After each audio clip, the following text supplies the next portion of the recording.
Hello and welcome to another episode of the Oil, Gas, and Gravy podcast. We have a lot to get into today.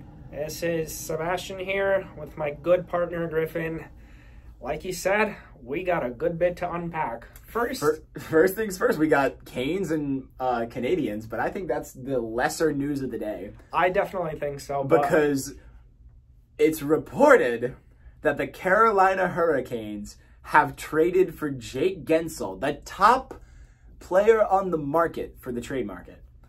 That they have, giving up Michael Bunting, and by reactions around the league, apparently we didn't give up too much. So we don't know the full details of the trade yet, and it's not completely finalized, but it was said that it was basically done.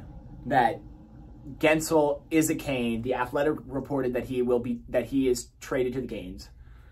And we are sending Michael Bunting to Pittsburgh, and probably more, almost certainly more. It would be more. It would be GM entirely incompetent to not have more sent over. So it's probably, I will say, Guentzel, even though he's a rental, probably garners a decent prospect, plus Bunting, plus a first or a second.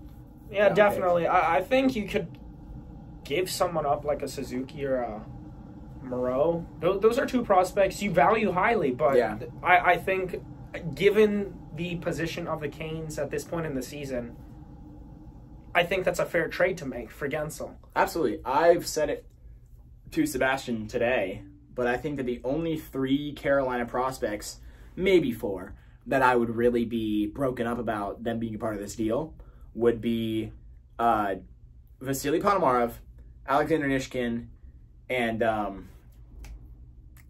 Coghlan. And also maybe Nadeau, Bradley Nadeau. I really like Nadeau's game. He's one of our top prospects, and he was just drafted this year. I'd be bummed if we were to trade him on his... We know that Nishkin was off the table for trade talks with Pettersson with the Canucks. So I think that if he was off the table for Pettersson, he's definitely off the table for Guentzel. Because Guentzel's really good. Absolutely. Probably now the second or third best player on the Canes. Good. But he's not Pettersson. Pettersson is MVP caliber player. Oh, absolutely. And one thing I do want to mention, Pittsburgh GM used to work for the Leafs. Yeah, when they had Michael Bunting. So when they had Bunting. He could very easily overvalue Michael Bunting, and the Canes might get a good deal out of this. I think that's what they did. By some Pittsburgh fans' reports, I mean, obviously the details are not public, but apparently not too much was given, which I guess good for us. Yeah, very good. Absolutely. Because I was worried all throughout today, what would we give up for someone like a Guentzel? I was hoping, because by reports, Pittsburgh wanted Nishkin. They really wanted Nishkin, and if we could have somehow gotten Guentzel for I wouldn't say weaker because they're all really good, but a lesser known prospect, absolutely, I'd take that. Yeah. I think really my dream trade here, within realistic, right, is obviously Bunting, and I think Moreau. In a second, probably not going to be a second. It'll probably be a first, but I'd love to not give up a first, but it's whatever. It would be whatever. However, we just played 2 hours ago. What do we think about the game? I want to get to that in just a second, but also I want to say I think the Canes don't do this deal unless they think that they can extend Jake Guentzel. Definitely. And the idea of Carolina having Jake Guentzel for more than just this year is a very amazing idea for me. But anyway, on to tonight's game, the long-anticipated return of the Great Dane Freddie Anderson to the lineup, as he has finally been recalled from injury after having blood clotting issues. And he was fantastic tonight. I definitely think he was. He started off a little shaky on that first goal. I mean, granted, it was tipped off of Chatfield's stick, so it was a little bit of a knuckle there. But Yeah, you kind of got to save that. But, I mean, no fault to him. He made some fantastic saves. There were some jaw droppers in there. That one windmill. 24 saves on 25 shots. That's an even 960 save percentage. You take that any day of the week and twice on Sundays. And he was really good.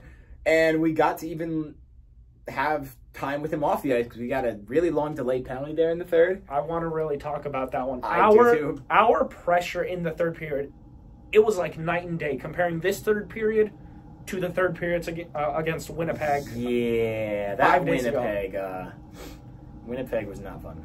Yeah, but these two third periods, I genuinely think that this was some of the better hockey that we played in that singular third period. There were some mistakes that we made, for sure, absolutely, like any game. However, it was an exciting third period to watch. Yeah, absolutely. From both sides, you had chances by the Habs, and then Freddie, he played lights out in that period, making save after save. That one windmill, that double save off the toe, it was really impressive to watch him in the crease today. And one thing I do want to talk about, Shea and Pesce.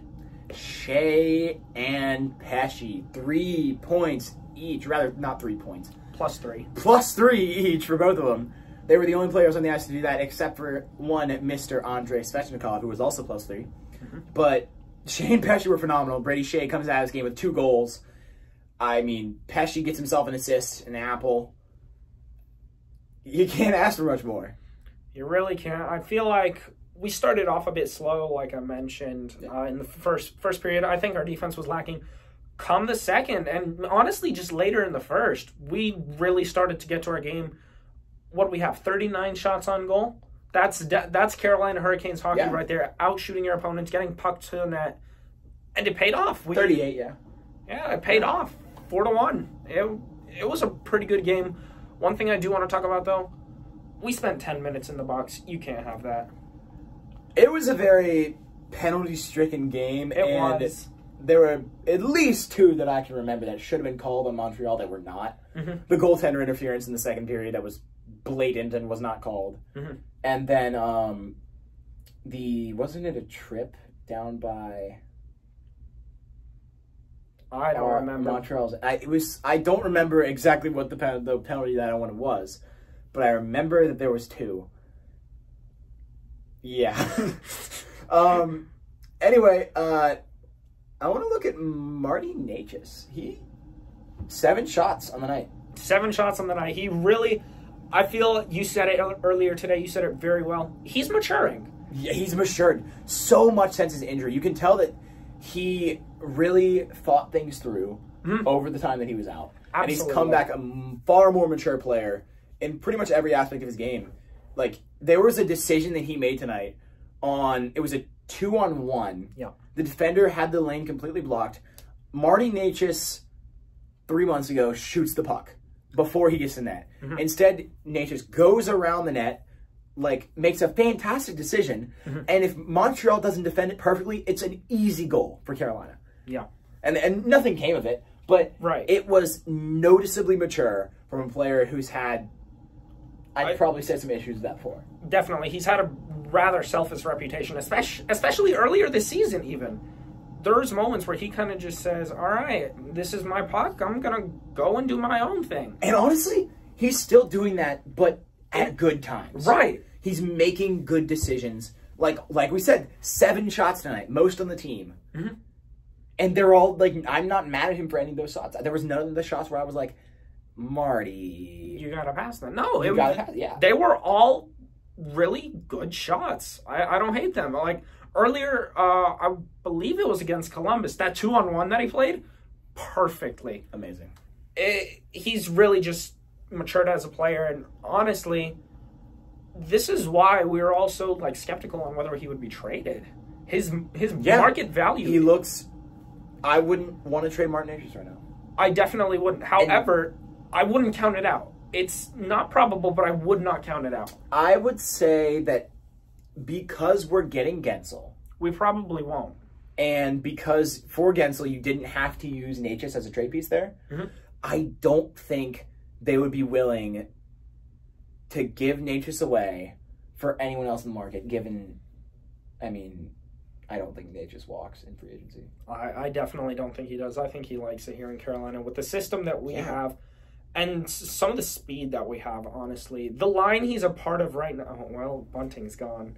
But honestly, put Guentzel in there. He's kind of the same as Natchez. He's kind of like the idea of Drury, Nason, Guentzel. Drury, Nason, and Guentzel. I mean, you can't discount that Drury and that Nason chemistry. I don't know what we do with Natchez then. Because, I mean, you put him on fourth line, but I don't hate making Jesperi Kotkaniemi a winger so that Natchez can play center. That's an idea for sure. It is. It's a terrible idea, but I really want it for some reason. That is an idea. Martin Natchez's speed makes me want him to be a center. He's definitely probably the fastest on the team. I mean... it's him or Chatty. A Chatfield for a defender, honestly, one of the fastest in the league. Yeah. I mean... I can't really think of anyone. You put him on the abs and he fits right in. Yeah, basically. He's... I really like the speed that we're getting onto this team, and then you add Guentzel. Yeah. I really like our chances heading into the playoffs this year. I do too. Guentzel has an amazing record in the playoffs. Right. He has been phenomenal for Pittsburgh in the playoffs, especially in that 2017 Cup run for the Penguins.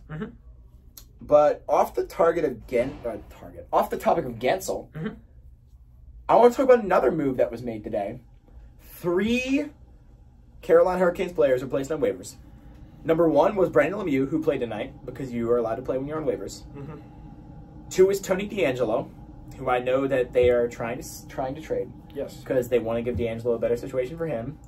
They said the asking price is about a 5th round pick, which, wow, his value's low. I mean, based on how he's played, I think you could maybe squeeze out a 4th. Maybe. I mean he's not been phenomenal. Obviously, our defense. Yeah. I mean, especially our third line defensive pairing, they really haven't gotten involved. I mean, don't get me wrong; their contributions are not discounted, but they haven't gotten involved on the score sheet, and that's honestly where you're looking at it when it comes to trade value. But I think Tony DeAngelo, he's played really solid hockey as of lately, especially during the Sheffield injury. I'm surprised his trade value hasn't risen. But that third player in the waiver dump is our beloved Mercy Antti Raanta. We knew it was coming. We have Carolina now has 4 goalies on the roster, being Kochetkov, Anderson, now that he's healthy, Spencer Martin, who's been fantastic with the Canes, and Antti Raanta. And I don't think anyone is surprised that he's the odd man out there. He's an older player. Everyone loves him, but he has not been a good National Hockey League goalie this year, I think. I can agree with that assessment. As much as it hurts to say, I don't think that you can say that Antti Raanta's had a good season. Yeah, I'm going to have to agree with you there. And another thing to consider, he's on the last year of his contract. Granted, it's only a 1-year contract. Yeah. So the move, it just makes sense. Yeah. I think it's very probable that Antti Raanta ends up retiring in the next couple days. I wouldn't discount that. Unless he's claimed off of waivers, which I doubt. I would be surprised. Though, with teams clearing their own waiver, yeah, maybe. I don't think... With some trades would have to happen with goalies. I don't think it will, but I think it's possible. I don't see a team... Maybe if you're stretching, New Jersey goes for them. I mean, their situation hasn't been ideal. No. Yeah. Nico Dawes, he's been playing okay. As of lately. Schmid, he's performed okay, and then Vitek.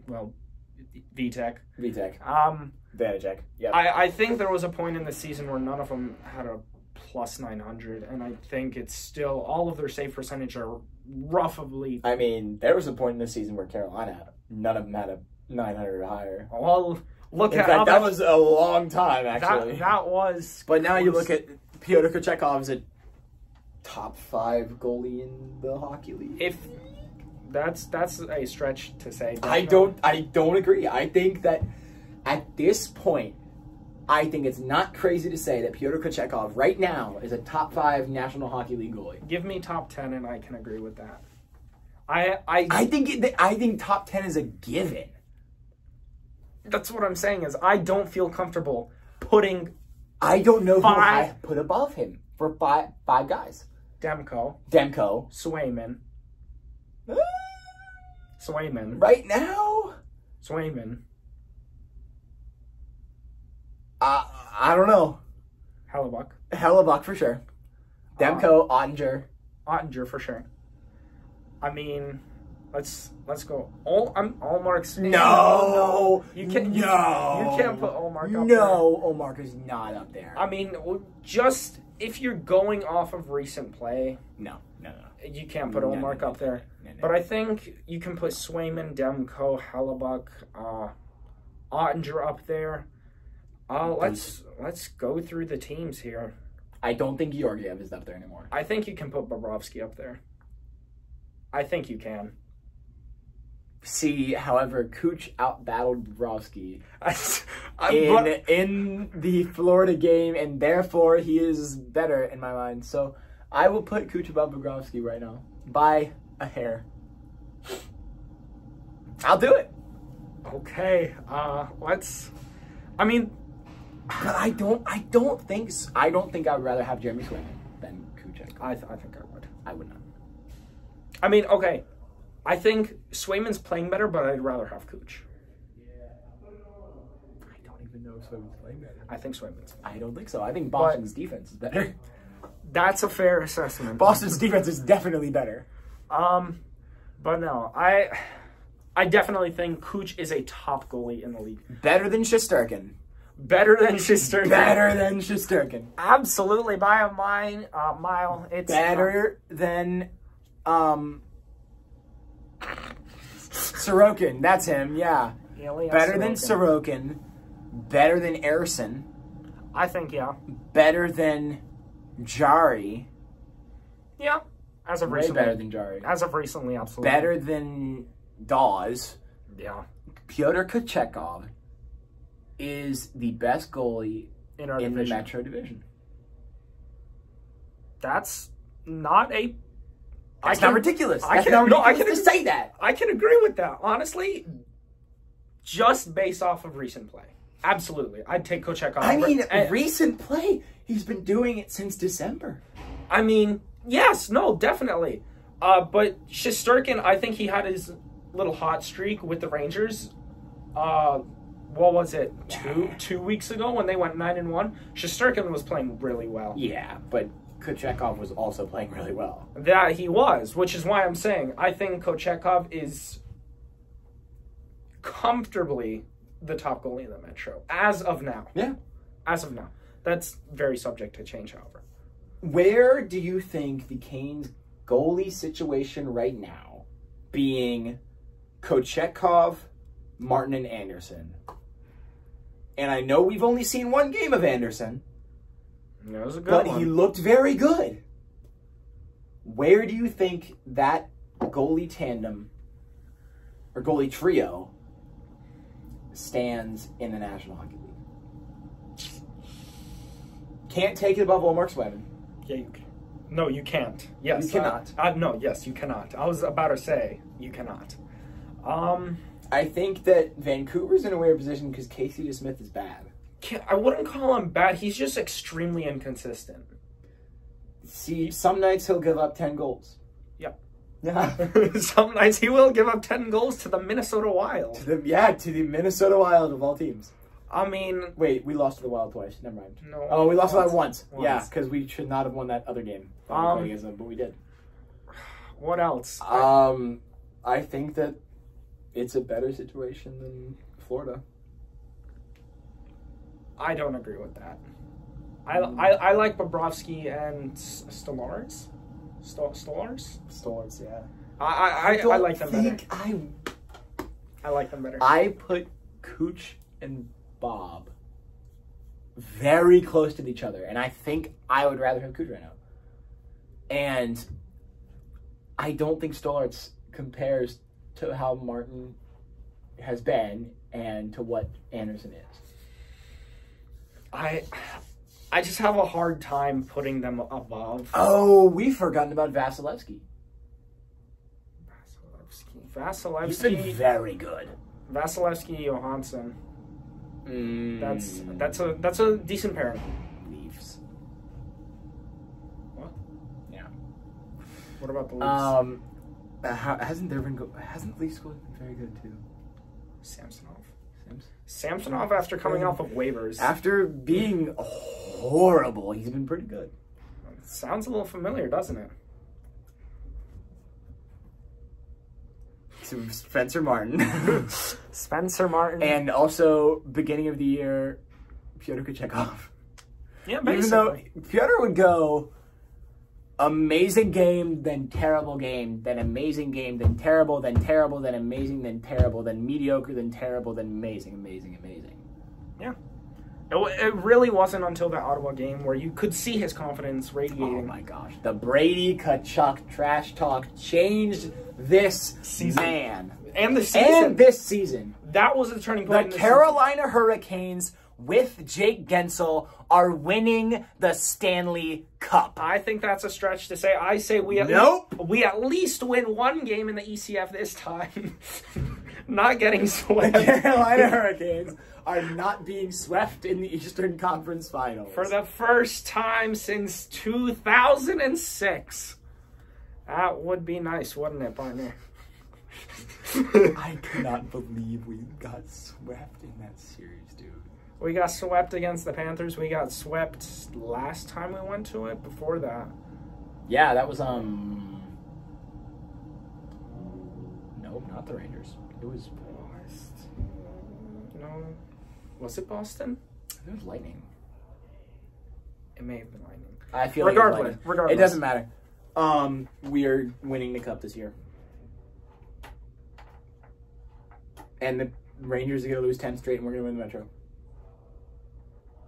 And with that, closing comments, we got a game this Saturday in New Jersey, and then we come back for a back-to-back against Calgary. I think those are two games. Tough. Next week is going to be a tough one. We play Rangers at home. Florida at home. And then Leafs go away. On the road to Toronto. Yeah. I think that is probably going to be the toughest 3-game stretch of this season, given how the teams are playing right now. And I mean, Dallas, Vegas, that stretch away was Arizona away. We don't play good on West trips. We played Arizona. And they were playing Vermelka. Yeah, you're kind of right. I genuinely think that this will be the most crucial, let's put it that way, most crucial 3-game stretch of the season. Yes, I will go there with you. I would love to lock up the season series with Florida. That would be awesome. But yeah. And then we could win it against the Rangers, too, because it's currently 1-1. Playing Florida? Playing 3 times. We only play them 3 times this year. So we played them twice in MSG? We played them twice in MSG, and we got them once at home to decide the series. Ooh. All right. It's going to be a good one. And then we play once again in Toronto. We only played them 3 times, 2, I believe. Yeah. But we came out of the first game with 2 points and them with 0. But yeah. Crazy day of news for the Canes. Definitely. Crazy day for the NHL, honestly. Oh, very much so. But I think that's all the time we have. Catch us next time on Oil, Gas, and Gravy this Saturday. Yeah. After the Devils game. And that's Rangers suck. Rangers suck. That they do.